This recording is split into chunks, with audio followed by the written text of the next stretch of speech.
nagbabalik na ako, mahal. Nagbabalik na ang radio DJ na kaya kang tratuhin ng tama.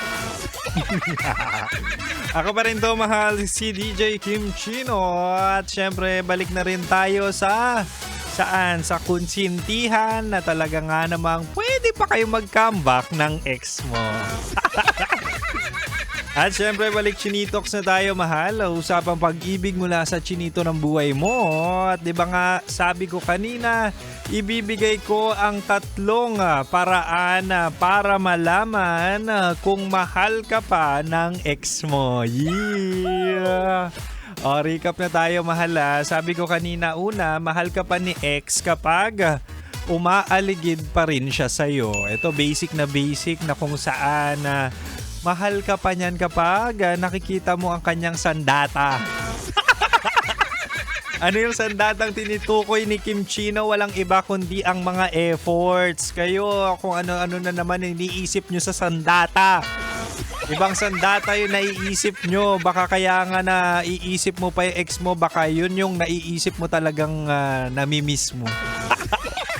Diba? Ito yung sinasabi natin na nagpaparamdam pa rin sa'yo.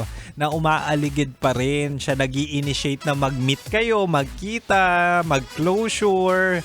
Ayan yung sinasabi natin na kapag mag-meet kayo, bakit kailangan mo mag-shave? Ex mo na nga, pero bakit nag-shave ka pa rin kapag magkikita kayo? Para saan? Para smooth ang transaksyon na kung saan kayo ay magbabalikan ng feelings?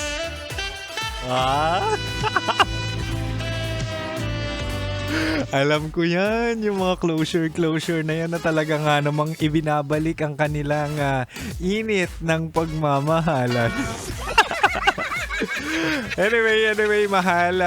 Una lang yon. At ang pangalawa naman, sabi ko rin kanina, mahal ka pa ni ex kapag hindi pa siya nagko-commit sa iba. Diba? Hindi dahil walang manliligaw or walang nililigawan. It's just that, mahal, ikaw pa rin ang benchmark. Ikaw yung kinukumpara, di ba? Maliit na bagay yan na talaga nga namang ikaw pa rin ang naaalala. Ang sarap! Ang sarap kaya kapag ganyan. At kung yung ex mo ganyan pa rin ang kanyang pakikitungo or pinapakita sa'yo, gusto ko lang sabihin na nakaka-proud ka, mahal. Bakit? Kasi nung kayo pa ay talaga nga namang binigay mo ang performance level. Talagang binigay mo ang iyong lahat ng makakaya, kaya hanggang ngayon ikaw ay hinahanap-hanap. At para naman sa jowa ng ex mo ngayon, hindi man siya basketball, pero talaga nga namang congratulations dahil siya ay rebound. Ginalingan mo masyado, di tuloy makamove on. Anyway, mahal, ang pangatlo't panghuli, mahal ka pa ni ex kapag sinabi niya ng personal. O, di ba? Napaka-basic na niyan. Ayan na yung pagkakataon o eto na yung pinaka-hinihintay mo ang manggaling mismo sa kanyang bibig. Ano yan? Di ba? Yung sasabihin niya na mahal pa kita at ikaw pa rin ang tinitibok ng aking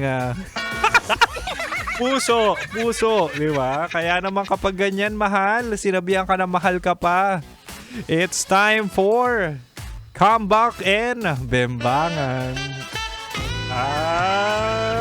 Talaga nga naman.